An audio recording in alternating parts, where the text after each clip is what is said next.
Okay, good evening, everybody. For those just coming on still, please mute yourselves. I'm just going to not give an introduction tonight. It's a little bit of a different shir for those that are with us each week. Wednesday nights is dedicated to Hilchos Shabbos. We're actually holding by Shmona Esrei. It's supposed to be our 9th class of davening Shabbos morning.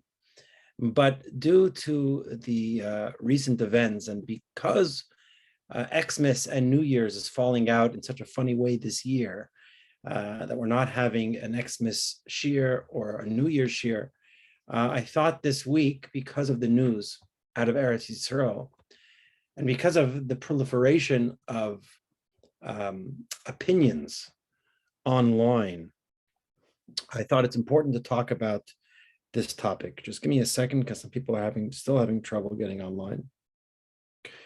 So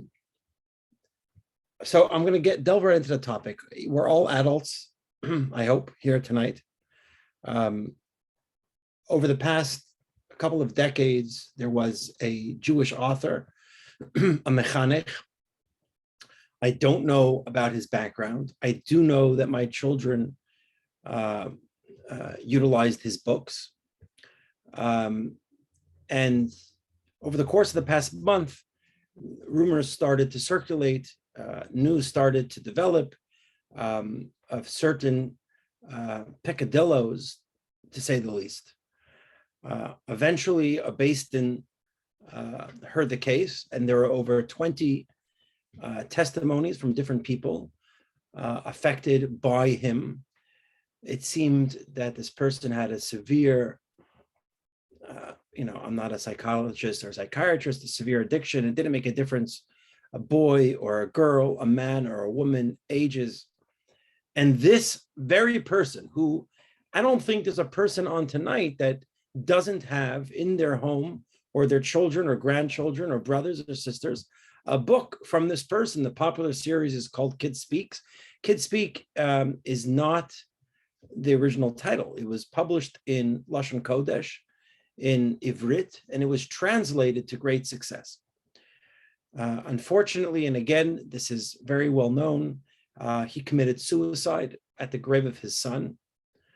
I hope I'm not speaking out of turn. It's always difficult as a rabbi what I could repeat, but Wednesdays, I teach in Shevach High School here in Queens, so I teach halacha, but Wednesdays is not halacha. Wednesdays, I teach some of the younger grades of the high school, this Beis Yaakov High School, Hashkafa. And I typically come in prepared to give something. I usually never get to it because I always open up the floor and give opportunities for these girls to ask questions in any area of Judaism that they're curious about. I have one subject that I don't allow, and that's tznius. And as we'll talk about tonight, actually, I don't think men answering questions of tznius is tznius, unless it's done in a very specific vein. And they started asking about suicide today. And I didn't understand why this was. And there's a school psychologist, and I was getting concerned, should I speak to her? And they talked about it because for many of them, this was their first association with someone who committed suicide. These girls were born, I don't mean to make people feel old, these kids were born, I don't know, in 2005, 2006. They grew up on these books. And you could only imagine the shock to the system, this entire series of events. The other reason why I want to speak about this topic, and I promise to get to it in just a moment, is because I've been asked about it a lot. I've been asked about it. This doesn't seem like a lot, but there are 5 separate members of the shul who called to ask me if they have to get rid of these books. 5 may not seem a lot, but before the internet, we used to say every letter to the editor represents 20,000 letters that weren't written. So this is clearly something on people's minds. But in addition, people have been sending me responses from rabbanim, from psychologists, from psychiatrists, all very important, all very beautifully written, very different ideas. As I say in my shul all the time, I am not a part of the legislative branch of Yiddishkeit. I have my own personal views, and I hope not to share them tonight. My goal, and I've seen many of these letters, there was a lot of personal feelings, nothing wrong with that. I just want to share any knowledge that I have, al pi Torah hakedoshah. What does the Torah have to say about this? And this, to put it boldly, is sexual abuse. This is divrei minus. And this is also studying Torah and wisdom gleaned from people who are accused or are believed to have committed such vile acts. So to start off, let me just say that the shir is dedicated in memory. It's dedicated by Dr. Alan Ulis and family in memory of Sidney Ulis, Shmuel ben Yaakov HaKohen, Olav Shalom. May his, and I've heard many things about him over the years, a very special individual who raised very special children. You could call them his children because he raised them. May his neshama have an aliyah, and may he be a melitz yashar to the Ulis, the Pieris, to all the families in our community. There are so many families in our community who are affected by him, and may he be melitz yashar for all of you as well. So with that, let us begin. So right before I gave the shir tonight, the news was broadcasted that Giselle Maxwell was sentenced on 5 out of 6 crimes. So this is certainly in the news. This is certainly in the ether. And I don't want to say it's hashgacha pratis, but clearly we're talking about a lightning rod of an issue. So I want to say 2 things as a very brief introduction. Number one, for all those who are in favor of banning these books, and by the way, I'm in favor of banning these books. I'm in favor with certain conditions we'll just talk about based on the Shulchan Aruch of removing these books from our home. We have to remember that we're talking halachically. So if you want to say this personally, that's your business. But halachically, if that's your argument, you have to remember just an irony that several years ago, a book came out that rabbanim banned, and people were very upset about it. Some of them, the same very people who say we should ban this book. We have to surrender to the Torah. For those who came to the Gemara Shir on Sunday, we quoted from Rabbi Soloveitchik in a class he gave to the rabbinic alumni in 1974, where he talked about what it means to surrender to Torah, to surrender your emotions to the halachic process. And it doesn't make a difference if we're talking about sexual abuse or kfira. Certain books shouldn't be read. Certain books have to be removed from our home. So that aside, I mentioned the other night in shul, some young rabbanim, the most common question they ask, I'm not going to call myself an older rabbi, but I've been doing this for 20 years. They ask about homosexuals coming to shul, gay people, men and women coming to shul. And I always say, what's the problem? Of course they should come to shul. And they say, wow, but it's such a horrible thing. So I respond, I don't understand. Are you banning them from coming to shul because of a personal disgust? That's not your job as a Rav. Your job as a Rav is to allow or disallow people coming to shul based on Torah. And then I respond, do you allow Mechalei Shabbos, those who desecrate Shabbos, to come to shul? And they say, of course. I say, well, what's the difference? And they'll say, well, homosexuality is kares. And then I remind them, so is chillul Shabbos is also kares. So we have to view Yiddishkeit through the lens of halacha and treat every halacha equally.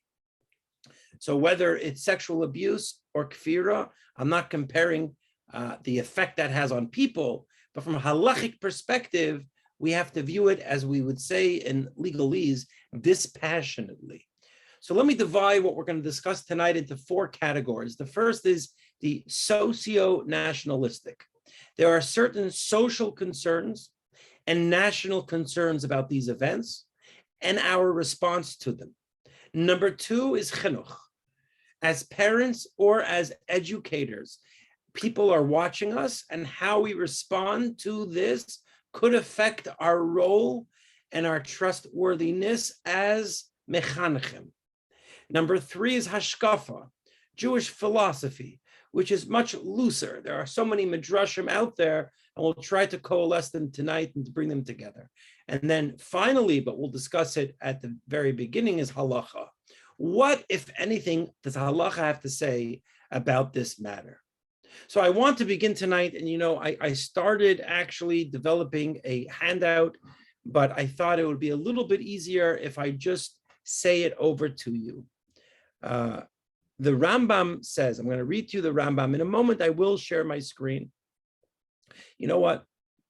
Let me share my screen now. Let's make this, for those that want to follow along inside, let me share my screen. Okay, I think I'm sharing my screen now.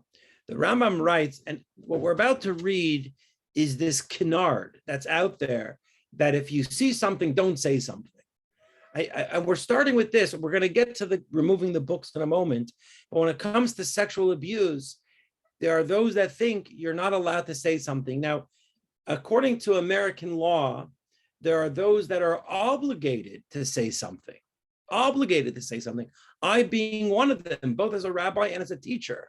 So how do we deal with the following? The Rambam writes, Aser, limser ha'adam biyad akum. You can't be a moser, mesirah. We've heard this term so many times. You cannot go to non-Jews and snitch on a Jew. The other day, by the way, I was in Tells, where I'm in the afternoon, and a boy did something wrong and he ran out. I didn't catch a glimpse of him. So I asked the class, who was that? And they said, oh, we can't say, it's mesirah. I said, mesirah. Am I biyad akum? Anyway, bein begufo bein b'mamono. And you can't affect him, whether it's bodily or in the materialistic. Vafilu hayarasha, even if the person is wicked. Ubal averos, says the Rambam. He does many sins. Vafilu hayametzilo mitzaro, even if he beats you up.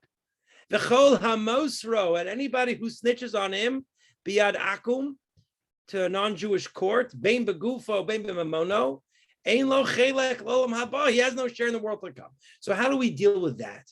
And that is, as I said, one of the greatest canards of this discussion. The Rambam does write that, and that is a true halacha. And I'm going to scroll down. It's also in the Shulchan Aruch. Aser limser liyisrael biyad akum bein begufo bein b'mamono va'afilu hayirasha. Even if he's weak, even if he's wicked, ubal averos, and he's full of sins, va'afilu hayametzlo mitzaro, and even if he beats him up. There's a lot more here. We're going to skip this. But as we'll see in a moment, in the teshuvah to the Tzitz Eliezer and to many others, this doesn't really apply in our day. So here's the teshuvah very quickly, written to Rav Walder, who lived in Mea She'arim, one of the great poskim, who died about 15 years ago. Yeled Hamuka, a child who was beaten b'mezid on purpose al yidei hayrav, from his parents. So child physical abuse. V'niyeh patzua kasha, and he was so wounded, ad matzav, until his condition shel pekuach nefesh became life-threatening. Umuva lebeis hacholim, and he brought the child, or someone, or the child himself, came to the hospital. Ukasher reifa misleinan v'mishtara ma'avinas hayelel l'dei mishpacha umnes oy maisad ma'adin. So in that case, he told the police, because I forget the exact expression, an obligated reporter, I forget, there's a term, if someone wants to mute themselves and tell me, I think it's something like an obligated mandatory. Mandatory, that's what I'm looking for. A mandatory reporter. So the doctor told the police, and the police actually took them to a frum home. But Reb Waldenberg was asked, but what if that wasn't the case? Mahadin, what would be the law? Im harofa yadeya, if the doctor knows shiaviro, so they're going to remove this beaten, wounded. Could you imagine the pain this child is going through? They're going to remove him labayis or limaisav loidosi. They're going to send him to I don't know, a secular place, or they're going to serve him treif, and who knows what else they're going to do. Or they're going to take him out of Yerushalayim, send him to Omaha, Nebraska. We'll send them to some Christian home, send them into Arkansas, to St. Mary's orphanage. What do you do then? In such a situation where the child is being abused, is halacha still obligating the doctor to be a mandatory reporter, although or not? Now, I just want to separate. I'm not talking to the psychiatrist, therapist, and psychologist who are with us tonight. This is a much more difficult topic for them to discuss. I'm talking to the general public. We read the Rambam that says mesirah is forbidden. We all know in Williamsburg and other places, it's no secret, mesirah, oh, the Rambam says. I just want to demonstrate that it's not true. And the Reb Walder, the Tzitz Eliezer response to this, I'm just sharing my screen a little bit. I underlined a few of these lines in the teshuvahs. Well, Walder responds, teshuvah. My response, it's a very lengthy letter and a very heart-wrenching letter. And he talks about sexual abuse too. So what I'm about to say applies both to sexual and physical abuse. And again, I just want to share Torah tonight. That's my job as a rabbi. There's a role of a psychologist, a psychiatrist. There's a role of many people, parents, of course, very prominent role. And there's the role of the Rav, and the Rav shouldn't abuse his role. And I really don't want to abuse my role. My only role here tonight is to share with you what does Halacha and the Torah have to say. And I take this position very seriously to share with you what what I believe the Torah has to say. The Tzitz Eliezer, we don't have time to go through everything, but the Tzitz Eliezer, of course, states you're obligated to report. Of course. You're saving a child's life. And I'm not going to get into tonight, at least, what happens if they send him to St. Mary's in Arkansas and they're serving him treif. What do you do then? That's not really what we're here for. Let's be honest. But at the very end of the teshuvah, he discusses the Rambam. Gam ba'archos. Ba'archos is the Aramaic term for secular courts. Even when it comes to reporting to a secular court, shalakum, near sheish chilik medinas feroyis medinas neroyis. He says, I'm going to stop the share for a moment because I don't want people to start reading ahead and lose track of what I'm saying. There is a significant differential to be made. The Rambam was talking about the following case, and there are two important concepts to consider. If ever you meet someone who challenges you and says, how could you go to the cops when you're a mandatory reporter? Aren't you a frum Jew?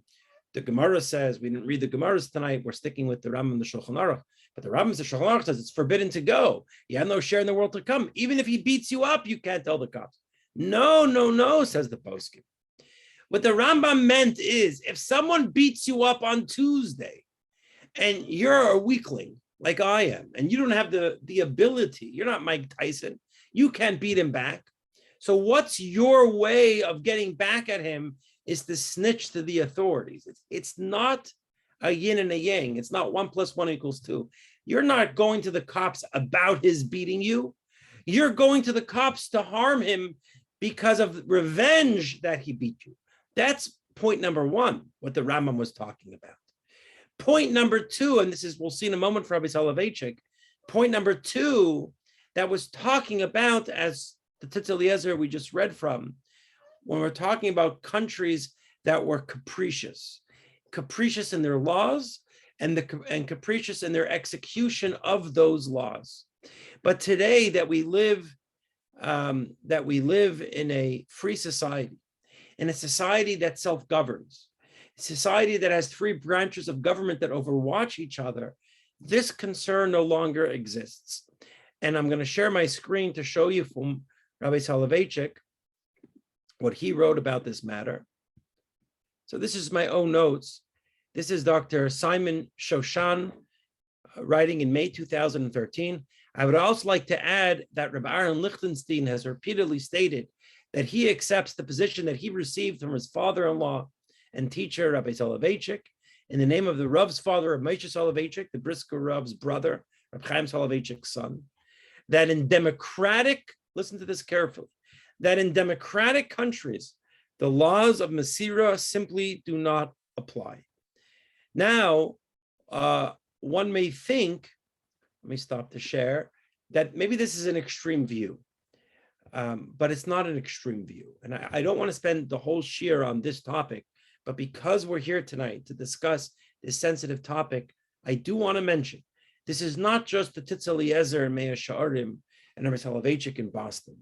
It's also Rabbi Elyashiv. I think undisputedly, the posek of the last 20, 30 years, one of the great poskei Hadar, was Rav Elyashiv, without question. He's someone that's accepted in the far right, the far left. We hate these terms, but let's be honest, they're useful. He was accepted everywhere. And I want to share with you, I'm going to share my screen again, a letter.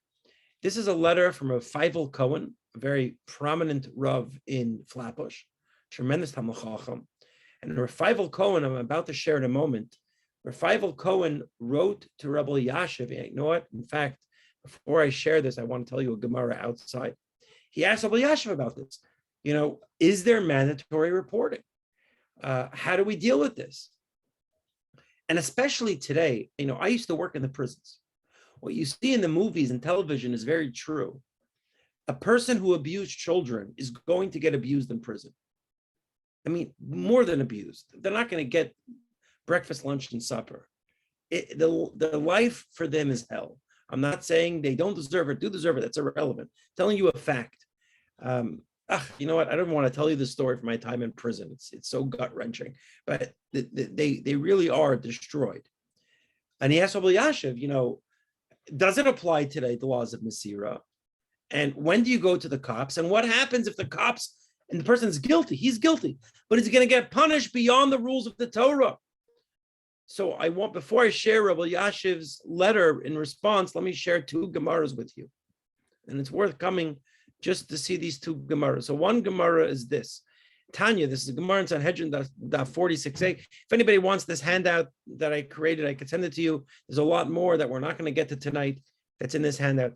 Tanya, Belezer ben Yaakov, Omer, Shemati, Shebeis din Machin va'inshim shloi min Torah. So Rav Elyashiv ben Yaakov says, I heard of this Beis Din that punishes people beyond the punishment that the Torah demands.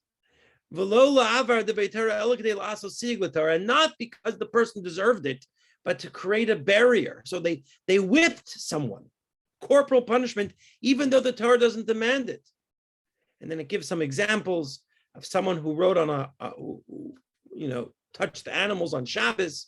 I'm not getting into the laws of Moed Kattan tonight.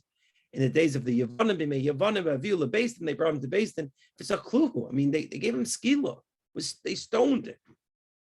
And if you think that Gemara is wild, look at this Gemara. I'm just going to say it outside. We don't have time to see it. But this Gemara is about someone who was hired by the government to report cheaters and thieves. And he would report them and their hands would be cut off or they would be killed. And Eliyahu Hanavi approached them and said, what are you doing? And the person said, what do you want from me? I'm a shliach, I'm a messenger of the government. So with this in mind, let's read Rav Elyashiv's letter. I came home from yeshiva like an hour and a half ago. I couldn't get it clearer than this. This is not very clear. So I'm going to read it to you a little bit. Rav Elyashiv writes as follows. This is on Asara B'Tevis. He writes to my friend, my beloved Rav Feivel Cohen. I received your letter in time, meaning the delay was not because of the person you gave it to as a messenger to give to me.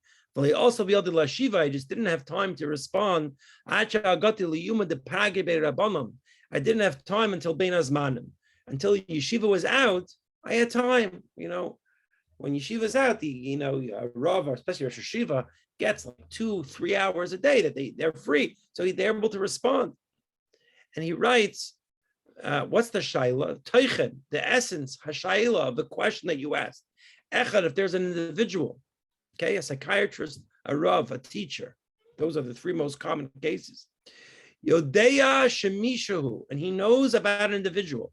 Misalel, who fooled around, and I hate that term, but that's probably the most perfect translation of misalel. Fooled around biyelad or biyalda with a young child male or a young child female, benyane min, in a sexual way. And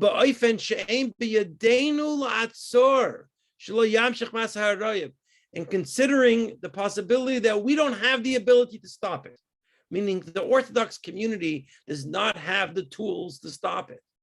Can you go to the necessary secular authorities to tell them? Now, when we say memshala, we're thinking about the Yerushalayim police. he was answering Rav Feivel Cohen. He was talking about the NYPD, the Toronto police, the Chicago police, the Cleveland police, the Miami police. Vihine, behold, says Rabbi Elyashiv, Zel Lashon HaRashba, the holy Rashba who lived 780 years ago. The Rashba writes, Teshuvah Tafnun in 450, in Teshuvah Chelek Gimel. It's very hard to read this. The posting was not so clear. In Teshuvah Chelek Gimel in volume 3, in Teshuvah 393, says the Rashba, let me just say, you could read if you want. I'll tell it to you outside.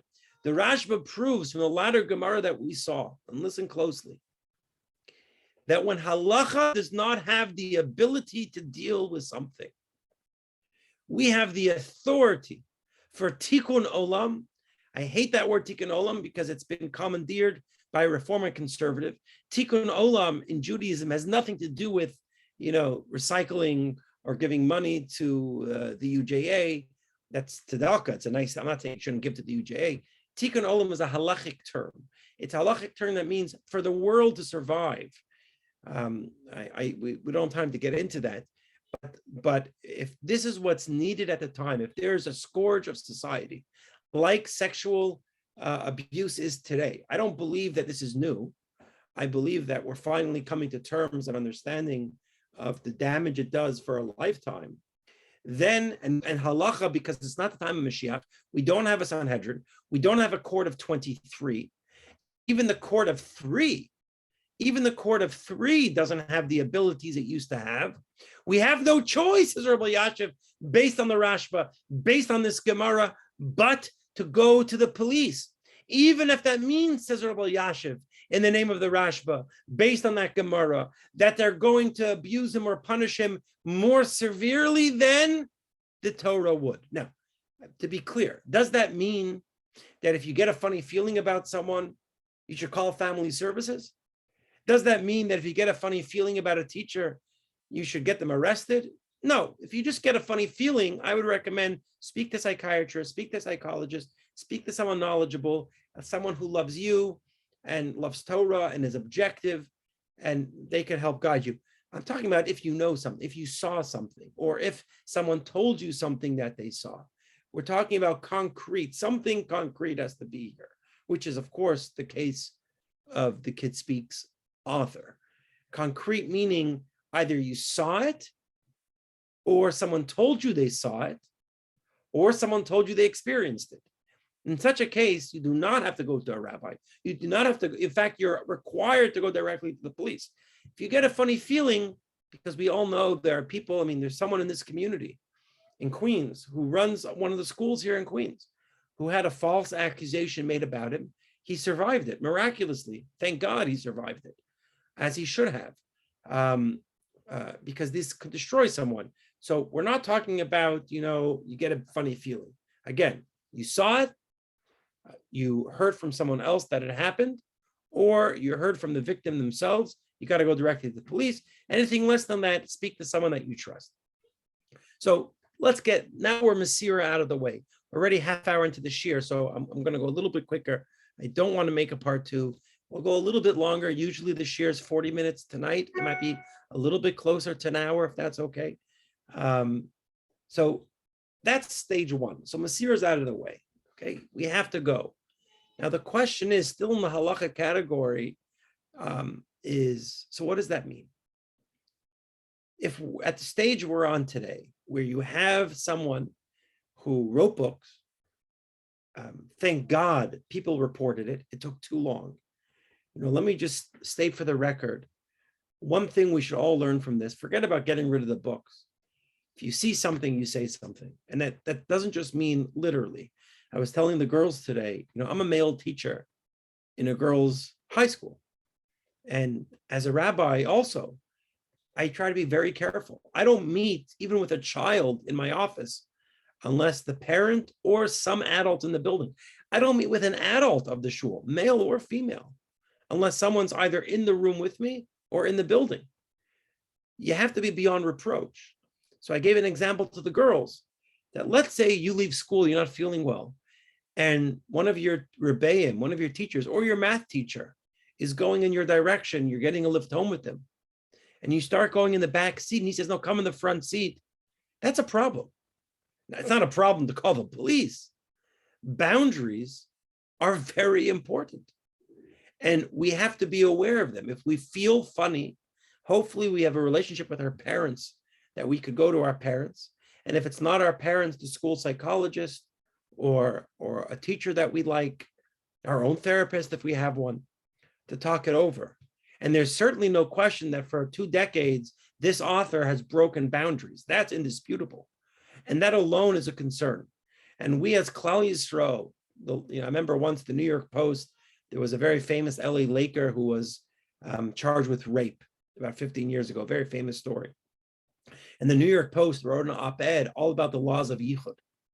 Like, look how smart this is, that Jews protect themselves, especially if the accusation is not true. I could say, if anybody ever makes an allegation here in my office, it's impossible. There's always someone here. And I'll text someone in the community. I'm going to be in the shul between 7 and 8:30. Just, you come to my office if you want. And the New York Post was wise enough to know that's smart. But we have to be aware. Our sixth sense is very important. Okay, so now let's talk about, what about removing his books? So, some people are still defending him. I don't want to get into that. What?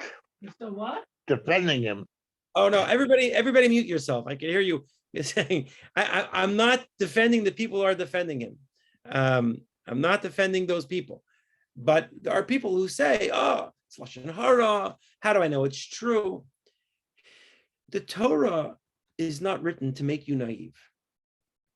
It's not written to make you, as Dr. Shimon Russell wrote this evening, to become ostriches, to put our head in the sand. This went before a Beis Din. There are over 22 people.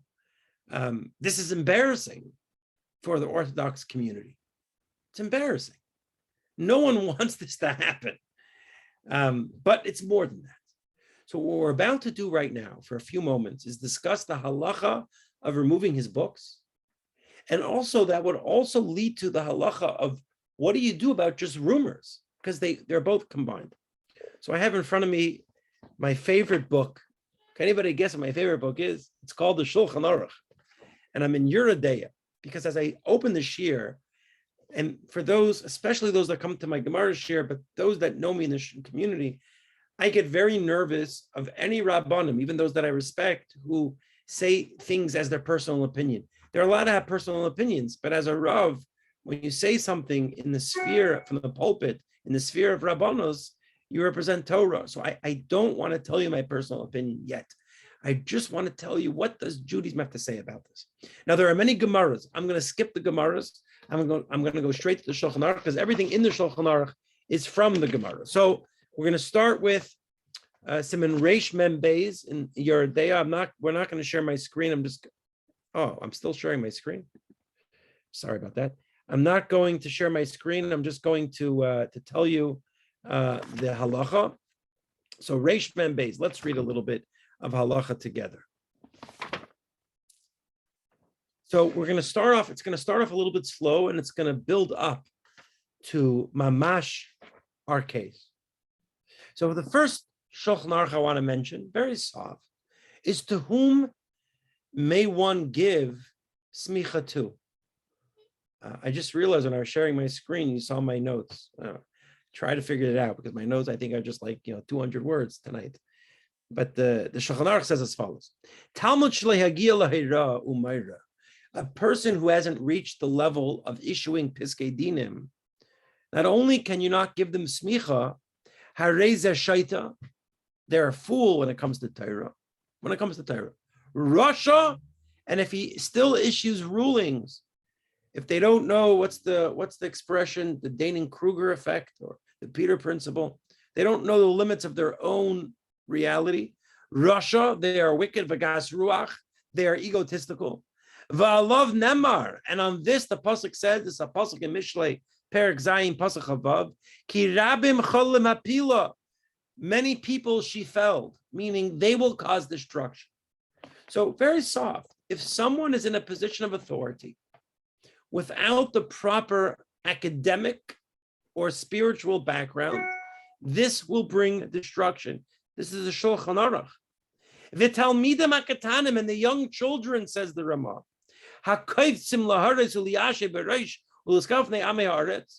people who take advantage of the lack of knowledge of others, whether that's a mechanech, an educator, or a rabbi, that he knows nothing, but he knows more than others, be them children or other parents, and wants to take advantage of their lack of information.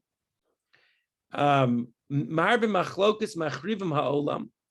only do they cause fights, they destroy the world. The Shulchan Aruch. Umechavin neiro shel Torah. They extinguish the light of Torah. By the way, this is the lightest thing. Let's move on. All I'm gonna do tonight, because again, I'm not a therapist, not a psychologist, not a psychiatrist.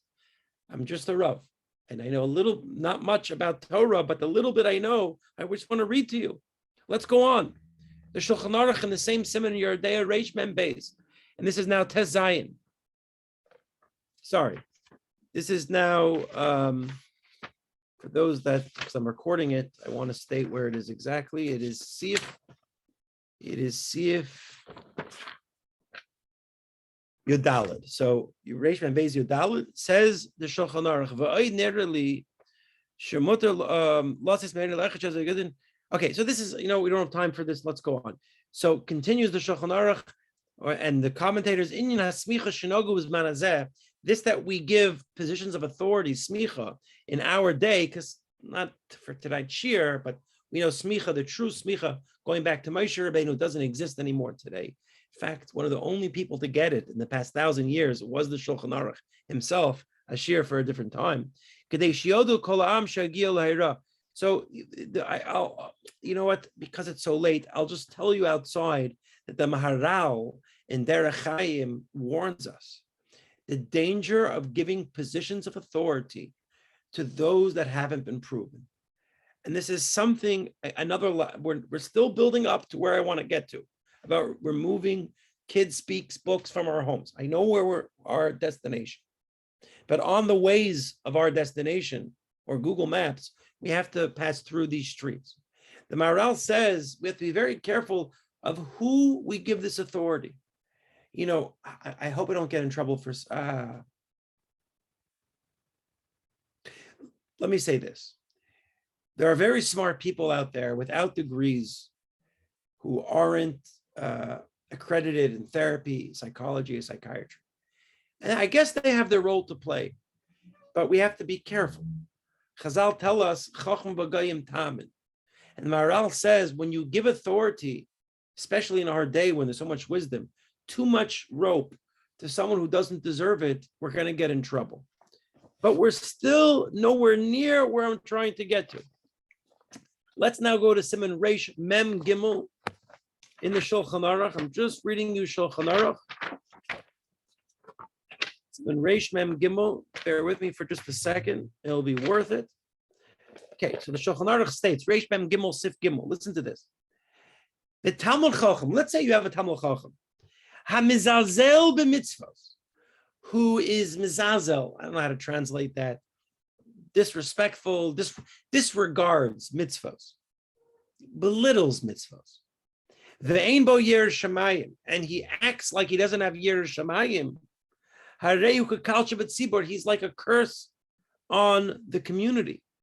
In fact, the Ramah, Rav Moshe Taub, has a teshuvah that he's worse than Amaretz. It's not like, he's better than nothing. No, he's worse than nothing.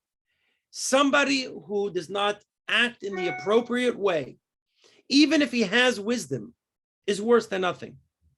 I know this is being recorded. In today's day, you don't know where things are going to go. I hope the person who I'm talking about, if he ever sees this, takes this for what it's worth, as Musar. I'm not going to say his name. I was with a very famous philosopher in a major university. He teaches Greek philosophy and modern philosophy, really focusing on existentialism. And I'll never forget this. I was giving him a lift somewhere, and my wife Nechama gave me some food to bring to someone. If Nechama's on, it was to bring to Millie. Anyway, so I pick him up to give him a lift, and I have the chalas and the soup and the kugel, And I say, I have to make a stop. He says, where? So I pull up to this almana's house, older almana in her 80s, alone, no relation, not much of a relationship with her children, very sad, no money. Anyway, and I give her the food and I come back to the car and I turn to this existentialist philosopher and I say, all the Kierkegaard and all the Sartre and all the Aristotle, it's worth nothing if there's a poor person without food in your community. And he looked at me and he said, that's not true. No, just learning it is enough. That's nonsense. You could be the greatest scholar in the world in philosophy, but if you don't act the part, your virtue is worth nothing. And that's certainly true when it comes to Torah. And we're just building up. This is just the appetizer.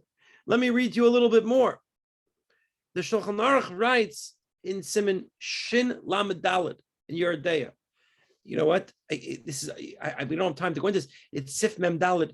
The Shulchan Aruch discusses what type of Talmud Chacham are you menadeh, you excommunicate, even his books.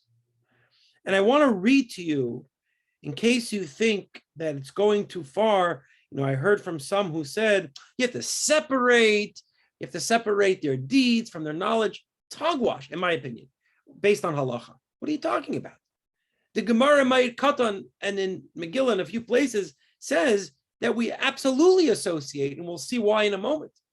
So let me read to you, what are the sins for which a chacham is discommunicated and we don't study his works? So the Shulchan Aruch lists about 24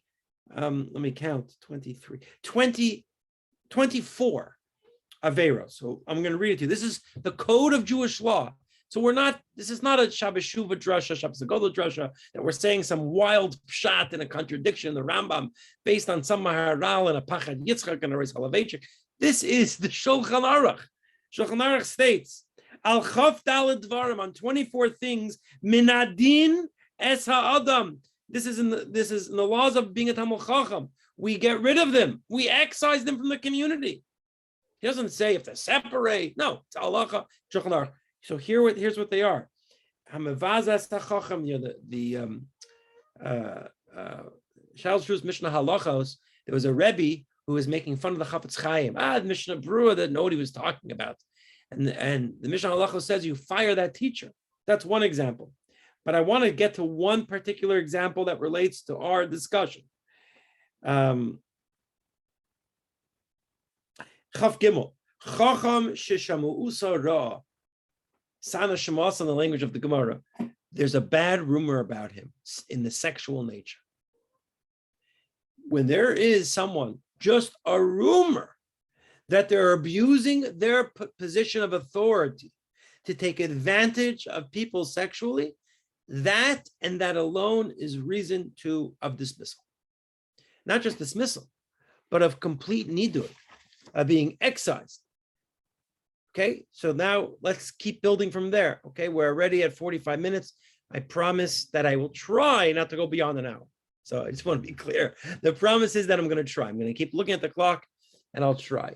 But we're not finished with the Shulchan Aruch. Let's go to Reish Mem Hey. Reish Mem Hey in the Shulchan Aruch. And we're going to discuss the socio-nationalistic and the chinuch and the hashkafa, time allowing. But this is just the halacha section of this year. And again, I want to be very clear. My passions are profound. I'm trying to eliminate them. I don't want to abuse the job myself. I just want to, you're only here to have me tell you, is there anything I know halachically to share? You don't need my opinion. Probably your opinion's better than mine. Certainly my wife's opinion is better than mine. That's very true. I'm just here to tell you what I know from halacha. So, in the Shulchan Aruch, in Siman Reish Mem Hey, he describes what type, is Sif Yud Zayin, if anybody wants to look this up, he describes what type of person should be a teacher. Like, who do we want teaching our children? Oh, now we're building up a little bit. We're trying to develop flavor here. So now we're at, okay, who do we want teaching our children? Well, let's see. It says the Shulchan Aruch, Lefichach ein lahishav malamed ela bal yira. You want to get someone who's fearful of God. Okay, I guess that's true, but what does that entail? So let me read to you a little bit from the poskim. Where does this come from? Everything in the Shulchan Aruch has to come from a Gemara. Just like me, the Shulchan Aruch is not part of the legislative branch. The legislative branch closed with Moshe at Har Sinai. So everything has to come from Tanakh or Gemara. As the Kesef Mishnah writes, once the Gemara was closed, and the Yehuda, you can't add to it or subtract. Where does he get it from? It comes from a Gemara that says, listen to this. It's another halacha on Shulchan Aruch, by the way, in Reish Mem Vav. If there's someone who's so vital, his wisdom is so great, and everybody needs him, but he's not a good person, we don't learn from him. And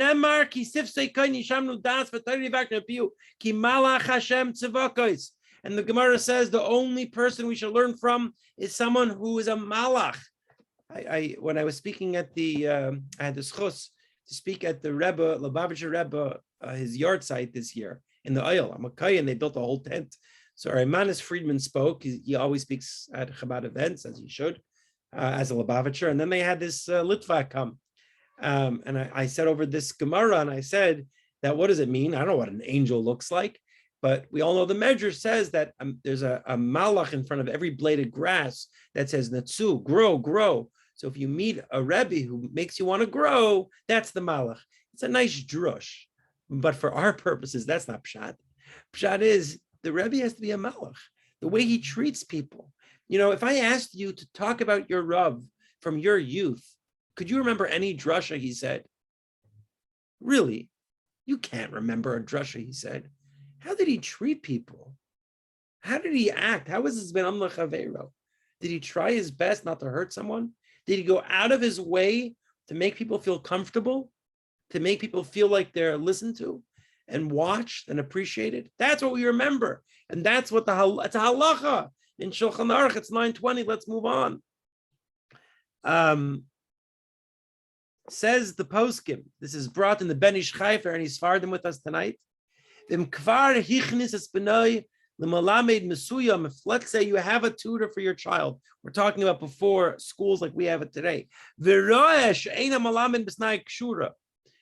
someone texted me tonight, like, what do I do? My son's reading the book now. Do I take it away from him? So what do you do if in the midst of the teacher teaching your son Torah, you realize this guy is rotten? You take him away. You take him away. Now, you still may have questions, and we'll get to those questions. Let's move on quickly. In fact, I'll tell you one other halacha. In the next sif, the Shulchan Aruch writes, just to highlight the point we just said. Again, we're just reading Shulchan Aruch tonight. Shulchan Aruch states in Sif Yud Ches,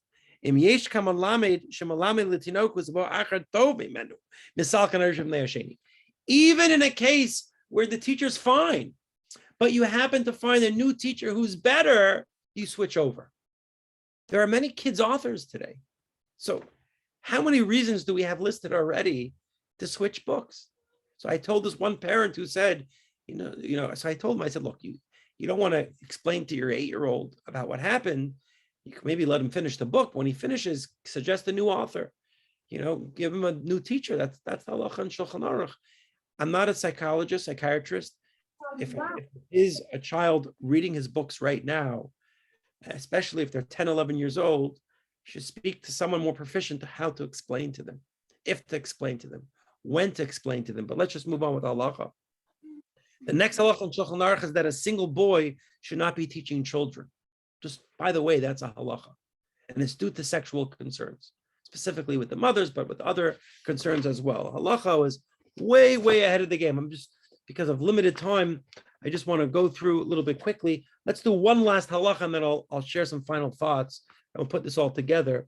Reish Mem Vav. Now let's go to Siman Reish Mem Vav. And this is maybe the most important that we've been building toward, although everything we said so far is vital information and give you knowledge if you discuss this with others who may disagree.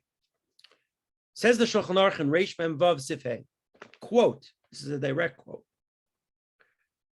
Harav she'eino haylech b'derech taiva. There's a rabbi, and he's not going in the proper path, a teacher of Torah, someone who represents Torah. Even very wise, helps children, helps sakdin, He helps people at risk. I don't know, whatever you want to add. Afal pisha chacham gadol the cholam tzrichim lo, says the Shulchan Aruch. This is the Shulchan Aruch, and the entire nation needs him. So he's setting up an extreme case. This is the guy that we all need. Ein lomdin mimenu, you cannot learn from him. It's a halacha and Shulchan Aruch. This concept that I keep hearing about separating, and I don't want to argue with people who are bigger talmidei chachamim than me, that I've heard say this. They have to separate the good from the bad. I'm just telling you my own personal opinion. Everybody could please mute themselves. I'm just telling you my own. Someone's unmuted. Hold on one second. Let me see if I could mute you. Everybody could just please mute yourself. So I am arguing with them. They're not here to defend themselves. If you know someone who said that, you can share with them this year and ask them to explain it. I don't get it. Halachically, I don't get it. If everybody could please mute themselves. I'll just bring you a blank piece of paper. No, I'm not even kidding. The Rebbe is literally going to take the test with not me filling in the answers. And everybody can mute yourself. Okay, now let's move right there. So that's halacha and Shulchan Aruch, but let's go on. In the Psakim V'Tshuvos that came out a couple of years ago, he writes something fascinating. He says, this is what the Gemara means. The famous, very famous Gemara that tells us that Torah, if you use it properly, is a samach chayim. It's a tonic of life, but if you use it negatively, it's sam hamaves. Children who are abused leave Torah Judaism very frequently, because Torah, like all good things, could be used for destruction. By the way, that's also on the other side, right? Sexual abuse could be used to destroy someone who's innocent. Everything that's important in life could be used as a weapon, but Torah could be used as a weapon. And people who are power hungry or sexually hungry or want to overpower someone hungry, they could say, you know what, subconsciously, the best role is to become a leader. And I'll have access to children. I'll have a kiruv camp. I mean, think about it. And we all know examples of this, but we don't need to give examples due to what happens. And there's so much more to say here, but because of limited time, there's actually a Gemara. The Gemara says in Sanhedrin Daf Kovav that HaKadosh Baruch Hu asked David HaMelech to say halacha in front of Doeg, in the name of Doeg, and that's where in Tehillim Nun Beis Pasuk Zayin, I want to look it up, 52:7, David HaMelech said, Yachtech v'yaschech me'ayel, he'll never have a share in the world to come. I don't care if he knows Torah. There's a certain danger there. But let's even see some further concepts. Rabbeinu Gershom writes, and this is based on the Gemara. The Gemara says in Moed Kattan that a Rav Shesane Shmuane, that there's a rumor. Forget about Lashon Hara. There's a rumor. What's the rumor? So according to many poskim, Rashi says that he had sexual intercourse with married women. Other Rishonim say no, even single women, which is not a kares. Forget about children. A Rav who was having, there's a rumor that had mamash intimacy with single women, a teacher, a Rav, Leinu Rachmana Litzlan. That's what the Gemara was talking about when it says you can't learn from them. Period. It's over. But let's even read some more. Now, I mean, we should point. Okay, I don't want to. Okay, let's go on. Because there's a discussion, what about his books after he died? And we only later found out there is more here. There's a Talmud Chacham among us who's thinking, does this apply to books? Call me later. I think it does, but there are sources that some may think says otherwise. The Chazon Ish especially went into this in great detail, how important it is that from whom our children learn should be special. So the famous question is, what about Acher? Remeir and others learned from Acher, who left Torah Judaism. How's that possible? So we mentioned this the other night. The Tosfos and Taanis, that Zayin and Aleph, says that's not true. In fact, the Shach writes, we don't paskin like Remeir. We say Remeir was wrong. But the Gemara says that only applies to an Adam Gadol. Rav Moshe Feinstein could read a sefer written by an apikoros and take the good from the bad, but a Kattan can't. So the Shach writes, we're all Katanim, we're all children today. So now let's bring this home.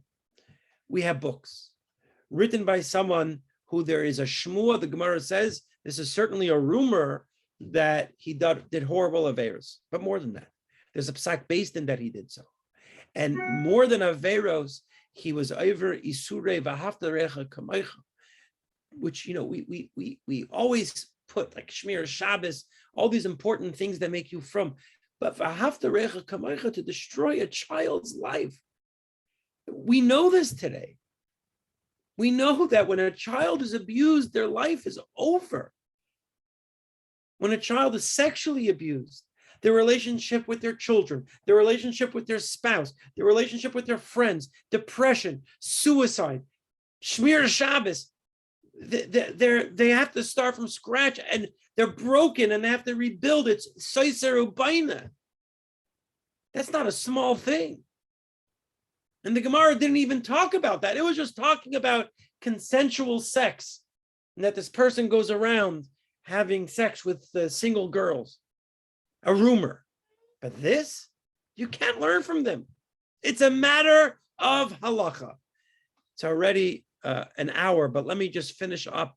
That's the halacha section. Let me quickly talk. And this is just my view. And again, I'm not the legislative branch. I'm just the judicial branch. I'm just sharing with you the little I know. And there's a lot more in my notes I'm not getting to. For example, just to show you, this is a teshuvah for Moshe Feinstein. When rumors about Shlomo Carlebach in 1960, Moshe wrote this teshuvah. 1960. Could you sing songs from Shlomo Carlebach? Now, Moshe says you can, because then the rumors were only that he wasn't Shemer Negiah so much, and girls would sing in front of him and him in front of them. It wasn't so tznius. And he talks about the songs he composed when he was in Lakewood, the songs he composed when he was at 770. Moshe says it's fine. But this is a halacha discussion. When I was in yeshiva, I can tell you, now, because of the Me Too movement, I was always afraid to share this. It's funny. This would have been considered yeshivish 20 years ago. Today, it's liberal. Meir Shashiva and Pesach, Meir Stern Zalgazunzain, had an official policy that you cannot sing Carlebach songs when you daven for the Amud. That was the psak. Now, no one followed it because he doesn't. 80% of songs are from Carlebach. Most of us don't know the songs that are from Carlebach, so you get away with it. Now, I never heard this from him. This was the word in yeshiva. The word on the street was you can't sing Carlebach songs, so sing rare Carlebach songs. So the Me Too movement in halacha started a long time ago. Chazal, be proud that you're a member of a nation whose laws recognize these realities. Now, let's talk quickly about chinuch and socio-nationalistic. Chinuch. Let's say my child is reading these books and I don't have the heart to tell him. Forget halacha. Halacha, it's also to read them. It's also, the chazal, but let's assume it's mutter. It's not, but let's assume it's mutter. So my son is reading them. He's going to find out when he's 10, 11, 12, he's going to say a story I just read. Where'd you read it? Kids speak. Don't you know? I don't want him finding about sex from a kid in the lunchroom. And I don't want him questioning me of my daddy didn't know this. I mean, think about the future. Ezu chacham. Now, again, you have to use pichlos. I wouldn't run home tonight and grab it from an 8-year-old. You have to be smart about it. Let them finish the book, get them a new book from a new author, and slowly get them out of the house. Don't be an idiot. And also, as Dr. Shimon Russell said, a friend of mine, he was a prominent psychologist and therapist in Lakewood, now lives in Eretz Yisrael. He wrote tonight, my wife sent this to me, that imagine you don't know if one of the stories that you read was manipulated out of a boy or a girl who was abused. Think about that. Think about that. Yeah, this is not a halacha because it's batul, nullified. Besides the fact that now we know he's not just the predator, he's also a liar. A lot of the stories are made up, but that's par for the course. But chinuch is not just about today, it's about in 10 years. One of the reasons we tell children they're adopted, and if there's any psychiatrist, psychologist could correct me, when it's a child adopted, you're supposed to tell them right away, even as an infant. It's a part of the conversation. They should never remember when they were told. One of the reasons, a minor reason, that if they used to tell children when they were 18 or not even tell them, and they feel that their life is a lie, your child is going to find out about this anyway. So besides the fact that I think it's usher to read his books based on the Shulchan Aruch, for a number of reasons, we didn't even get into the reasons of these laws, but because of these laws, there's a chinuch aspect. Protect yourself as a parent. And maybe it is time, even if your child's 10, to have the talk, because we live in a generation that the talk is important. I always say from Shimon Schwab that a vaccine, he used to say inoculation is so important. But how does a vaccine work? You give yourself a little bit of the disease. He says, so too in our generation, you can't shelter kids too much, because you don't want them to be 20 years old and go out to the workforce and realize that Goyim don't have horns and some Goyim act better than us, and to realize all these other things.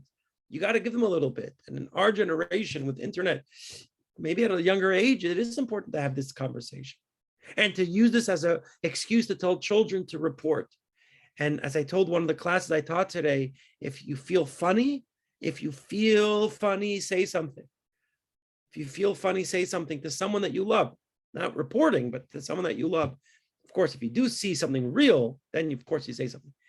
And then there's the socio-nationalistic. The socio-nationalistic is, unfortunately, this has been shoved under the rug for too long, these issues. And as one person said, if we keep shoving things under the rug, someone's going to trip on that lump in the rug and fall on their face. This is a reported event. We have an obligation to show the world and to show the world that we do take these things seriously. Especially now, I hate to say this, he's no longer alive. So we're not affecting him. His family, I hope we support them to a good tzedakah to give to his wife, nebuch on her, to help them financially. But we have to make up for lost time. Again, gedolim and the teshuvahs that I've seen for hundreds of years have always been strict on this, as I just pointed out. But unfortunately, because we have leaders who are not necessarily talmidei chachamim, this has been shoved under the rug. So I do think, when I say that, take that back. I'm not saying all of our leaders aren't talmidei chachamim. There have been people in positions of power who have not been talmidei chachamim, who have made decisions that have harmed us. So I think we have a socio-nationalistic response to this. We live in 2021, almost 2022. There's a printing press. We've never had this before in the days of the Gemara. So let me conclude. I'm taking so much of your time. I'm so sorry. It's already an hour. I feel that based on pure halacha, these books have to be removed from your house. There are books of education through the lens of Torah, and they should not be taught by such a person.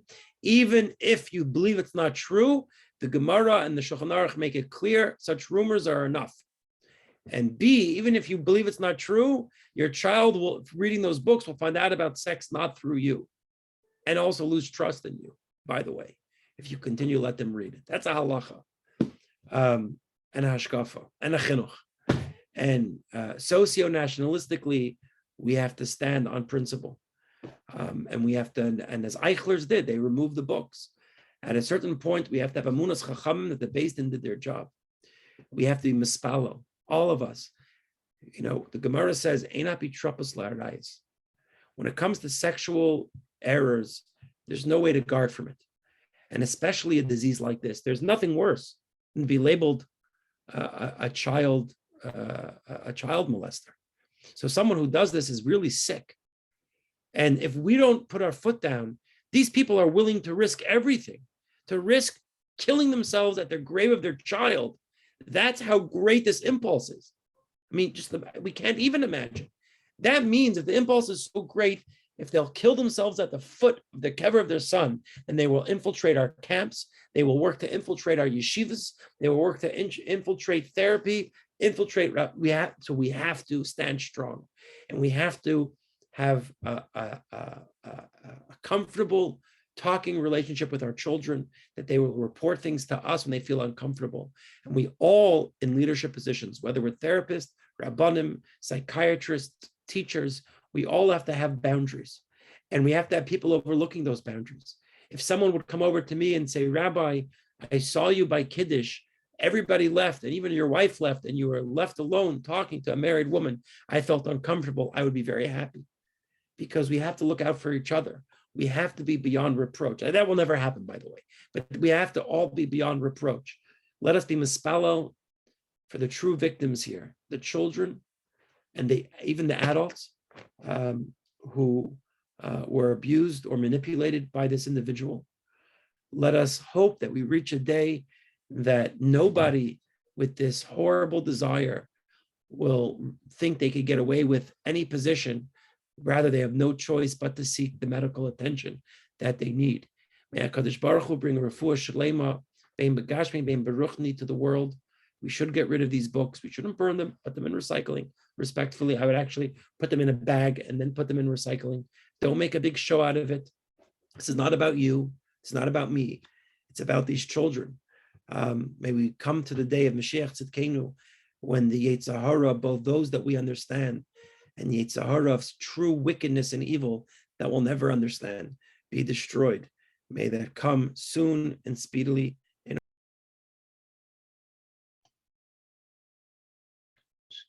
Shkoyach.